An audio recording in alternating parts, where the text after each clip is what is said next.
in cultures like India, you had to grow up to be a good girl. And I wanted to be a consequential girl.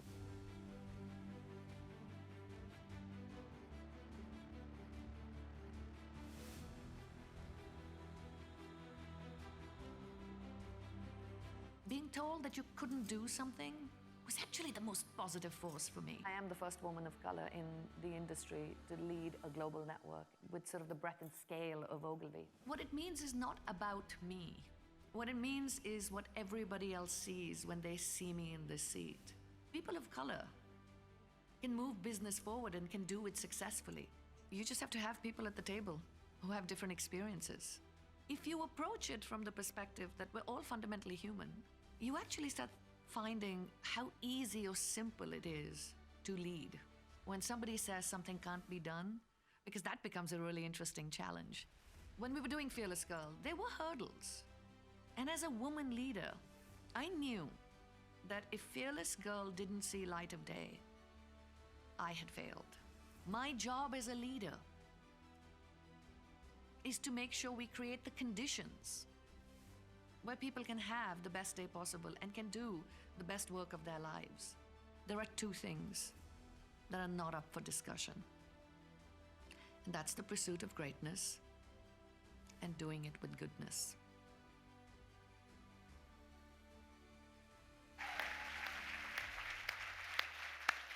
It is my honor and pleasure to welcome to the stage the 2022 recipient of, well, I'm not going to say it yet, the real Fearless Girl, Devika.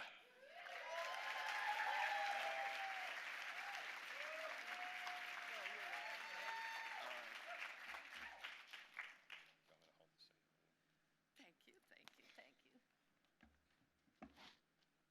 All right, how much time do all of you have? Because I got a lot to say. No, just kidding. I know I'm the last one here. But thank you, Rob, for those kind words, for always believing in me, for always teasing me. But he believed in me so much that honestly I believed that I could do pretty much anything. And just imagine for a minute if we all did that for somebody in this room, what the world would look like. Thank you to New York Wiki and all these insanely talented women. I cannot still imagine I'm the last one up here. I sort of feel a little overwhelmed by that. But thank you to all of you, and I'm so honored to be receiving this award with you. Exactly 7 years ago today, my dad died. So it's kind of poetic that I'm receiving this today because he was so damn proud of his daughters. My sister is a badass cinematographer, one of only 7 women who dives and shoots, an underwater cinematographer. So I know he's sitting up there right now and looking down and saying, "She's my girl." I wish he was here, but my mother's here today and gushing with...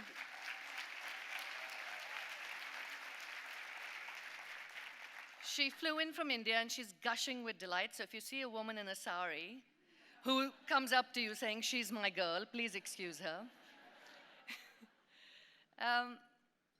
Well, speaking of accomplishments and speaking of what I'm most proud of in my life, I have to say it's my 2 children. I think often we forget that working as women and raising a family is perhaps the toughest and the most important task that we have to do. I want to say this to my 2 kids here. Arhan, you are the most incredible man in this room, and I am so damn proud of you. And my little Anya, you're the fearless girl of the future, and I can't wait to see what you're going to do, and the world can't wait for you to do it. I love you both more than you're ever going to know. And to all the working mothers, I say, we can do it all.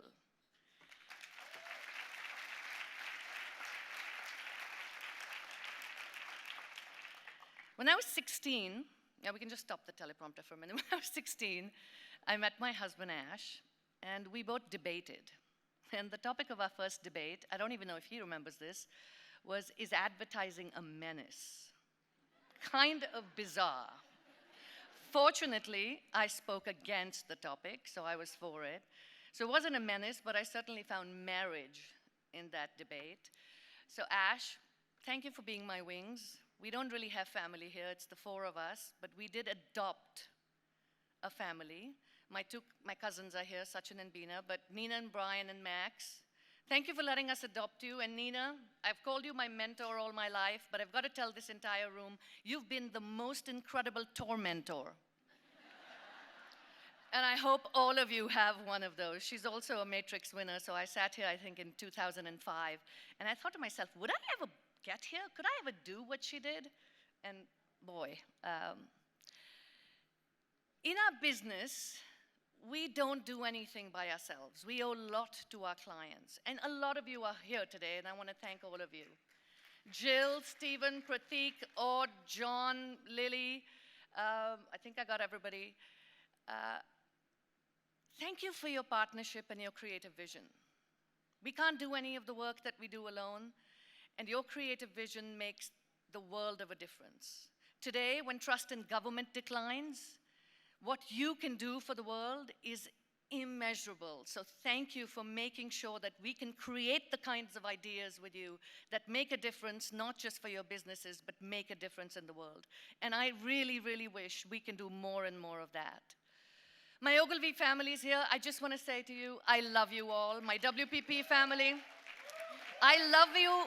I love you when I'm being a pain in the ass. Actually, I love you because I'm being a pain in the ass, and I know I need to do that. Thank you for being here. I want to leave you guys with two thoughts tonight. The first one is for all the young women and scholarship recipients who are here today. Just remember this simple fact.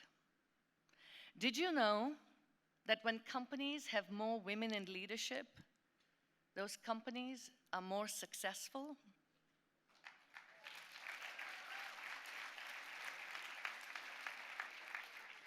This is the fact that led to Fearless Girl. And the truth is that no one wants to admit that we can be just as shrewd in business as we're nurturing at home. So to all of you scholarship recipients, I say this, prove them wrong. As you sit here today, remember this. You can do anything because you're the future the world is waiting for. Just go out there and be fearless in everything you do. And my second message is to everyone else in this room. We all stand here today to give young women a seat at the proverbial table. But the biggest gift we could give them is a place in the Constitution. We are the only democracy in the world where women are not given the same protection as men do. In fact, corporations are recognized and respected more in the US Constitution. And it's been trailblazers like Gloria Steinem, the first Matrix Award honoree, who have been fighting for the Equal Rights Amendment for decades. And it is damn time we made it a reality. If everyone...